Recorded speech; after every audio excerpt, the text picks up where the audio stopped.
नमस्कार। मैं रिजवी हयात आज एक नई और एक बहुत ही सीखदायक बात लेके आया हूँ।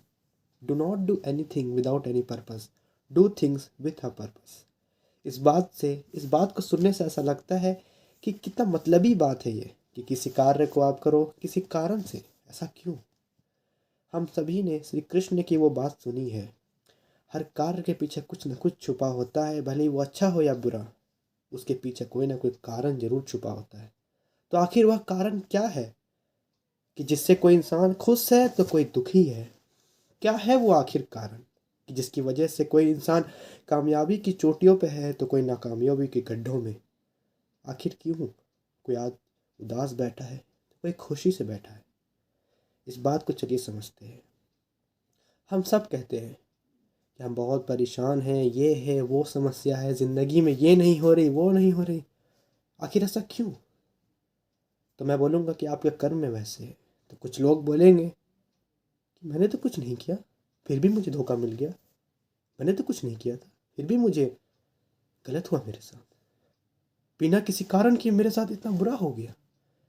तो इस बात को समझिए। मैं 3 क्राइटेरिया बनाता हूँ। एक वह जो अपने रिश्तों से परेशान है, एक वह जो अपने कार्य में बार बार अड़चनों को फेस करते हैं, एक तीसरे जो अपने में ही उलझे पड़े हैं, जिन्हें खुद नहीं पता कि कल का दिन मेरा कैसा हो, बस एक रोना रो रहे हैं अकेले कमरे में बैठ के। चलिए इस बात को शुरुआत करते हैं। तो इस चर्चा को आगे बढ़ाते हुए अब इस चीज़ को समझते हैं कि कौन कैसे दुखी है और कौन कैसे सुखी है। पहला क्राइटेरिया की हम लोग पहले बात करते हैं कि रिश्तों की। रिश्तों में अक्सर क्या होता है, जो परेशान है या तो उन्हें समय नहीं मिलता, या तो उनके साथ गलत होता है, उनके साथ जस्टिस नहीं होता, इक्वल गिव एंड टेक नहीं होता। अक्सर यही समस्या पाई जाती है। या फिर जो कि बोलने में बहुत ख़राब लगता है, धोखा धोखा मिलना। अब कुछ लोग ऐसे हैं जो बोलते हैं मैंने तो कुछ नहीं किया था, मैं तो बहुत लॉयल था, मैं बहुत एफर्ट लगाया, बट मुझे फिर भी आखिरकार मुझे रोना पड़ गया। तो इस पर मैं एक बात कहना चाहूँगा। आपका व्यक्तित्व कैसा है, आप किस तरीके के इंसान हैं? एक इंसान वो होता है जिसको सब कुछ मिलता है बट वो कभी उसकी कदर नहीं करता। इसीलिए कहते नहीं हैं कि जो इंसान पंखों में सोया है वो जाने एसी की कीमत, जो इंसान पंखों में सोया है वो जाने कूलर की अहमियत उन गर्मियों में। ठीक उसी तरीके से हमें पहले पंखों का सुख मिलता है कि भाई गर्मी लग रही है तो थोड़ा प्यार है। इस बात को मैं कंपेयर कर रहा हूँ एक पंखे की हवा से, कि एक तड़पती गर्मी में हमें एक पंखा भी हवा देता है तो हमें लगता है कि कितना अच्छा लग रहा है, सुकून मिल रहा है। उसी तरीके से हम जब इंसान किसी किसी छोर में होते हैं तब हमें प्यार की ज़रूरत होती है। तब हमें थोड़ा सा भी कोई प्यार देता है हम उसकी तरफ आकर्षित हो जाते हैं कि वाह, हमें कोई प्यार कर रहा है। और वही पंखा कुछ देर के बाद आपको गर्म हवा भी देने लग जाता है। कभी आपने गौर किया होगा तो कि वही पंखा गर्म हवा भी देता है। ठीक उसी तरीके से एक इंसान भी आपको वो गर्म हवा देता है, वह प्यार। जो आपको सुकून देना चाहिए था वह प्यार आपको अब चुभने लगता है। आप रोते हो, परेशान होते हो। पता है ऐसा क्यों होता है? क्योंकि भगवान जानते हैं, अल्लाह जानते हैं, गॉड जानते हैं कि यह बंदा को अगर हम सीधे एसी में बैठा देंगे तो यह कभी पंखों की कदर नहीं कर पाएगा, ये एसी की कदर नहीं कर पाएगा। ये बोलेगा नहीं, मेरा एसी से काम नहीं चल रहा है। नहीं, अगर हम कूलर दे देंगे तो कूलर से काम नहीं चल रहा है। कदर ही नहीं कर पाएगा वो इंसान, उस चीज़ की अहमियत को कदर नहीं कर पाएगा। क्योंकि आप ही सोचिए ना, जिसके घर में पंखा नहीं, वो हाथों के पंखे से अपने आप को झलके सुकून की राहत पहुंचाता है। तो वह बंदा जानता है कि पंखों की राहत कितनी अच्छी है। इसी तरीके से हम इंसान को स्टेप बाय स्टेप आगे बढ़ना चाहिए। ठीक उसी तरीके से बात को समझिए। तो अगर आपको दुख मिल रहा है आज, तो कल सुख मिलेगा, और सुख मिलेगा तो आप उस सुख की कदर करेंगे। इसीलिए भगवान, खुदा, गॉड, किन्हीं का भी नाम ले लीजिए, वो आपको पहले दुखी देते हैं ताकि आपको उसके दुगना में सुख देंगे। क्योंकि किसी ने ये बात कहा है, कुरान में एक बात कही गई है, सुख का मज़ा तभी है जब आपको दुख मिलेगा उससे ज़्यादा। सुख का मिलेगा ज़्यादा। बात को समझिए। आई होप कि आपको ये बात समझ आ गई होगी। इसीलिए अगर आज आपको दुख मिल रहा है, यकीनन मानिए आप जिस दिन इस रिश्ते से बाहर जाएंगे, और आपको जब नया पार्टनर मिलेगा या नया साथी मिलेगा तो यकीन मानिए, ये मेरा वादा है आपसे, ऐसा अक्सर होता है कि आपको पहले से बेहतर मिलेगा। और वो जो दुख आपने पहले देखा था, पहले आपने जो गर्माहट देखी थी, वो गर्माहट अब आपको नहीं मिलेगी, क्योंकि अब आपको कूलर मिलेगा। कूलर में भी कई कमी है, फिर आपको एसी मिलेगा, और एसी से तो ऊपर कुछ है नहीं। ठीक उसी तरीके से हमारे इंसान में भी होता है। साइकोलॉजी के अनुसार 25 साल की उम्र तक हमें 3 प्यार होता है। उसी तरीके से आपको भी ये सुख मिलेगा, बस सब्र करिए। और आप जिस जंग में लड़ रहे हैं आप उससे लड़िए। आप अपने अच्छे कर्म पे ध्यान दीजिए, क्योंकि आपका आज का अच्छा कर्म आपको कल सुखी देगा। इसलिए आप बात को समझिए, आप उस चीज़ की कदर कर सके। आपको जो इससे बेहतर मिलने वाला ज़िंदगी है आगे चल के, आप उसकी कदर कर सको आज, इसलिए आपको दुख मिल रहा है। इसलिए आप सब्र करिए और लड़ते रहिए। अगर आपको गलती नहीं है या गलती है तो उसको मानिए और एक सॉरी बोल के आगे बढ़ते रहिए। एक दिन तो एक दिन आप उनसे अलग हो ही जाएंगे, या नहीं भी होंगे तो वो इंसान आपके लिए परफेक्ट बन जाएगा और आप बाकी बहुत खुश रहेंगे। धन्यवाद। क्राइटेरिया नंबर 2 जिस बात हम बात करेंगे कि हमें हमारे कार्य में क्यों इतनी अड़चनें आती है, जबकि हमने तो कुछ नहीं किया। आखिर क्यों हमारे ज़िंदगी में इतनी रुकावटें आ रही है, हम एक सफलता की आगे बढ़ते हैं और हमें फिर रुकावट का सामना करना पड़ता है। आखिर क्यों ऐसा हो रहा है? चलिए इस बात में बात करते हैं। तो पहले इस बात को समझिए कि आखिर क्यों हमारे ज़िंदगी में रुकावटें आ रही हैं, क्यों हम बार बार नाकामयाब हो रहे हैं जबकि हमें कामयाब होना चाहिए था। सबसे अच्छा एग्जाम्पल यूपीएससी। हर कोई जानता है, इस देश का बूढ़ा से बच्चा जवान सब जानता है आईएएस और आईपीएस। आप सभी ने शायद 12th फेल देखा हो, नहीं देखा तो ज़रूर देखिए। उसमें एक बात बहुत अच्छी बताई गई है कि आखिर आप क्यों बार बार नाकामयाब हो रहे हैं। वो पिक्चर से जाहिर हो गया कि आखिर क्यों इंसान बार बार नाकामयाब होता है किसी एक मंजिल को पाने के लिए। तो इस बात को समझिए। मैं यूपीएससी के एग्ज़ाम से आपको ज़िंदगी के हर पर्सपेक्टिव को समझाना चाहूँगा। जैसे यूपीएससी में मनोज कुमार जी हमारे पिक्चर के जो मुख्य कार्यकर्ता है,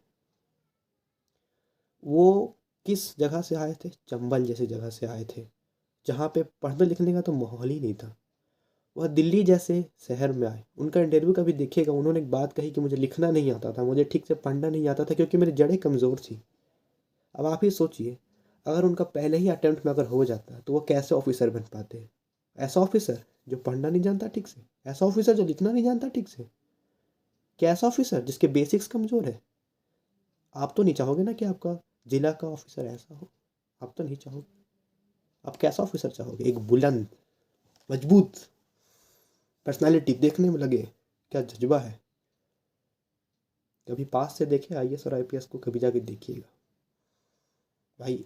उस बंदे के कंधे में जो वजन है ना, पूरे जिले का वजन है। आप तो बस 4 लोग के कमरे में बंद परेशान होकर रो रहे हैं। सोचिए उस एक बंदे में कितना फौलादी है कि वह पूरे जिले का मालिक है। और अब बस 5 लोगों की समस्या में फंस गए। क्यों इतना जल्दी हार गए? हाँ, हर कोई आईएएस नहीं बन सकता, हर कोई आईपीएस नहीं बन सकता, लेकिन हम उनके ऐसा हौसला तो रख सकते हैं ना। ज़िंदगी हमें बार बार नाकामयाब इसलिए करती है ना मेरे दोस्त, ताकि हम एक दिन अपने अपने अंदर का आईएएस ऑफिसर बन सके। मतलब हम इतनी बुलंदियों को छू सके, हमारा माइंडसेट इतना स्ट्रांग हो कि हम जिला तो छोड़िए, कम से कम अपने आप को तो संभाल ले। इसीलिए आपको बार बार नाकामयाबी मिलती है। कहते नहीं है साइकिल चलाना कैसे आदमी सीखता है? पहले हैंडल पकड़ना सीखता है, गिरता है, फिर पैडल मारना सीखता है, फिर गिरता है। तब तो वो जो बच्चा साइकिल चलाना सीख रहा था तो छोड़ देना चाहिए था कि मैंने तो कोशिश की थी ना हैंडल पकड़ने की, मैंने अपनी ज़िंदगी को पकड़ने की कोशिश की थी, बट मैं फिर भी गिर गया।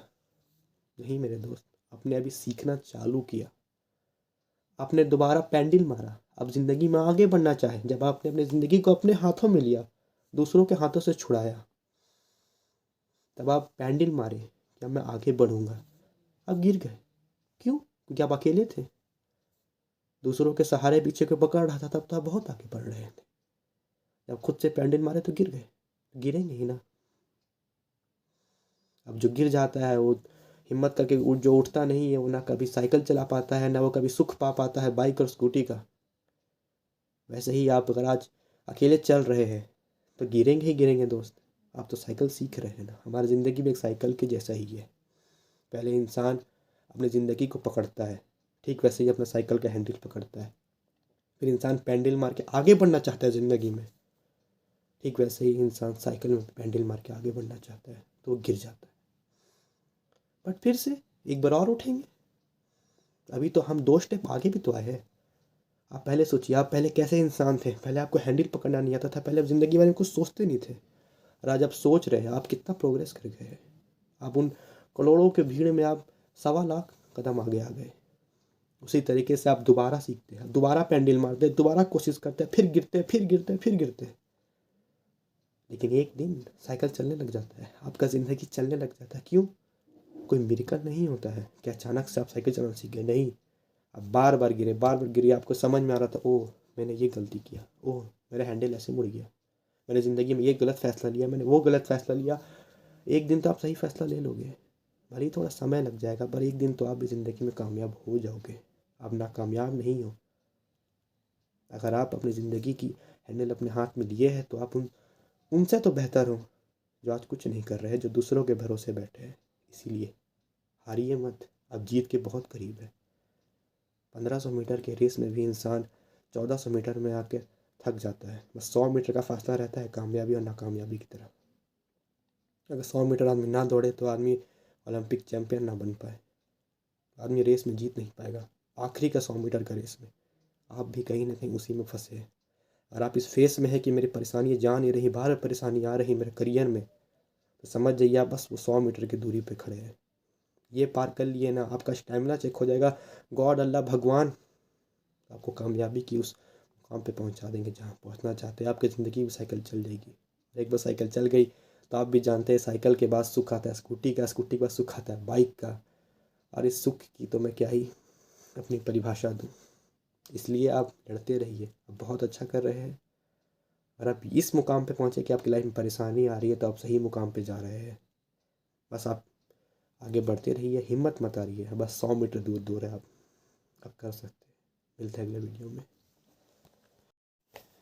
कठिनाई नंबर 3, मैं उन लोगों की बात करने जा रहा हूँ जो खुद की उलझनों में इतना परेशान है कि उनको खुद नहीं पता कि कल का दिन कल कैसा हो। जो अंधेरों में रो रहे हैं, अकेले परेशान बैठे हैं, पता नहीं किस बात से। अगर आप उन 2 क्राइटेरिया में नहीं आते हैं, आपका कोई रिश्ता में परेशानी नहीं है, अगर आपके ज़िंदगी में कोई रुकावटें नहीं आ रही हैं, फिर भी आप परेशान हैं, तो आपको सोचना चाहिए कि आप ज़िंदगी में कर क्या रहे हैं। क्योंकि परेशानी उन्हीं के जीवन में आती है मेरे दोस्त, जो अपनी ज़िंदगी में कुछ कदम आगे लेते हैं। क्योंकि परेशान तो आखिर वही ना होता है यार। किसके लाइफ में परेशानी है? जो भीख मांग रहा है उसके लाइफ में परेशानी। जो इंसान आगे बढ़ना चाहता है, जो इंसान कुछ बनना चाहता है, उसको सब लोग रोक रोक रहे हैं, उसके लाइफ में परेशानी है। अगर आपकी परेशानी इस चीज़ में नहीं आ रही कि आप कुछ कामयाबी की तरफ आगे बढ़ रहे हैं, तब आपकी परेशानी परेशानी नहीं, ये समस्या है। इस बात को समझिए। अगर आप दिन भर रूम में बैठे हैं, सिर्फ मोबाइल चला रहे हैं, इंस्टाग्राम स्क्रॉल कर रहे हैं, यूट्यूब शॉर्ट्स देख रहे हैं, और तब बोलते हैं मैं लाइफ में परेशानी है, तो ये परेशानी नहीं है, ये समस्या है। वो भी आपकी सोच की, कि आप कर क्या रहे हैं लाइफ में, कि आखिर क्यों। एक वह बंदा जो लाइफ में आगे बढ़ रहा है, एक वह जेई और नीट एस्पिरेंट, वह यह यूपीएससी एस्पिरेंट, एक बिजनेसमैन, एक डॉक्टर जो अपने लाइफ में स्ट्रगल कर रहे हैं आगे बढ़ने के लिए, कामयाबी पाने के लिए, उनके लाइफ में परेशानी आती तो समझ में आता है कि वह किसी भीड़ से लड़ रहे हैं, और आप एक कमरे में बैठ के रो रहे हैं। आखिर किस बात का गम है आपको? आप तो तैयारी नहीं कर रहे इस कठिन परिश्रम की। फिर आपकी ये परेशानी नहीं, ये समस्या है कि आप ज़िंदगी के साथ खिलवाड़ कर रहे हैं। और आगे चल के आप ही बोलेंगे कि मेरे ज़िंदगी मैंने क्या किया। पढ़ने की उम्र में आपने अय्यासी मारी, अय्यासी की उम्र में आप बैठ के सोच रहे हैं कि 2 वक्त की रोटी कैसे तोड़ें। इसीलिए अपने हालातों से जो लड़ा है वही दुनिया को जीता है। परेशानियों को अपनी ताकत बनाइए। आप सोचिए कि आपकी परेशानी किस चीज़ में आ रही है। अगर परेशानी आपके करियर में आ रही है तो आप बहुत सही जा रहे हैं, कि परेशानी वहीं पे आता है जहाँ पे आदमी सही आगे बढ़ता है। वरना बेकार चीज़ों में परेशानी आ रही है तो इसका मतलब है कि वो चीज़ ही गलत है। ठीक है, एक पॉइंट हो गया क्लियर। दूसरी बात, आखिर क्यों हम इतने उदास बैठे हैं, कमरे में बैठे हैं, अनप्रोडक्टिव फील कर रहे हैं? तो आप एक चीज़ को सोचिए कि आपका दिनचर्या कैसा है, कि आप दिन भर कर क्या रहे हैं। इस बात को गौर करिए। अपना स्क्रीन टाइम देखिए और अपना बुक का टाइम देखिए, आप अपना फैमिली टाइम देखिए, आपको असलियत वहीं पता चल जाएगा। नहीं होता है तो आप एक छोटा सा काम कर लीजिए। आप इतने घंटों का स्क्रीन स्क्रीन आवर अपना ऑन रखते हैं, आप शॉर्ट्स देखते हैं, आपको बस 1 मिनट लगेगा। आप बस रोज़ रात में एक कॉपी में लिख दीजिए कि सुबह से मैंने क्या किया। अगर आपसे लिखा भी नहीं जाता है, आप इतने आलसपन में हैं, तो आप सोच लीजिए एक बार फुर्सत से कि आज मैंने क्या क्या किया। सुबह में उठा, 2 घंटा रील स्क्रॉल किया, चाय पिया, डांट सुना, ये किया वो किया। अगर आपका दिनचर्या ऐसा है, अगर आपको खुद में एहसास हो जाएगा ना जिस दिन कि नहीं, ये करने में नहीं आया हूँ, उस दिन आपकी सारी परेशानियाँ ख़त्म हो जाएंगी। बस आप सोचिए, अब रोज़ रात को इस बारे में सोचिए कि आपका दिनचर्या आज में क्या था। ट्रस्ट मी, आप जिस दिन वर्क करके सोएंगे ना, जिस दिन आप अपने किसी भी फील्ड में आप बढ़ना चाहते हैं उस फील्ड के बारे में थोड़ा सा कुछ काम करके सोएंगे ना, ट्रस्ट मी, आपको जो नींद आएगा ना वो सुकून का नींद आएगा, बेचैनी का नींद नहीं आएगा। इसीलिए एक बार ट्राई करके देखिए। क्या जाता है, एक दिन मोबाइल नहीं चलाएंगे तो क्या जाता है। फ़ोन चलाइए, हम भी चलाते हैं, आप भी चलाइए, फ़ोन चलाने का ही चीज़ है, बस सही समय पे चलाइए। मिलते हैं अगले वीडियो में। आई होप कि आपकी यह समस्या दूर होगी। मैंने कोई समस्या का उपाय नहीं बताया, बस आपकी ज़िंदगी की एक छोटी सी सीख दे के जाऊँगा कि आप रोज़ रात को सोच के सोइएगा कि मैंने आज दिन भर मैंने आज क्या किया है। अगर मैंने आज, आपको सही अपने आप एहसास हो जाएगा कि आपने गलत किया है कि सही किया, आप अपने आप अपने रास्ते पे आ जाएगा। क्योंकि दूसरों को समझाने से बेहतर है कि खुद में आदमी को उस चीज़ का एहसास हो जाए। खुद का एहसास इंसान को कामयाब बनाता है, क्योंकि इस दुनिया में वही 3 आदमी कामयाब है, जिसे खुद से एहसास हुआ है, जिसने खुद की ज़िद पाली है और जिसने खुद पे भरोसा किया है। यही 3 लोग हैं हमारे देश में जो कामयाब है, वरना सब तो नाकामयाबी की भीड़ में बैठे हैं। आप भी उसी में रह जाइएगा। मिलते हैं आपको अगले ब्लॉग में। दुआ करिए मेरे लिए, मुझे और कुछ नहीं चाहिए आप लोगों से। धन्यवाद, क्योंकि ईमानदारी का पैसा दुआओं से आता है। मिलते हैं अगले वीडियो में।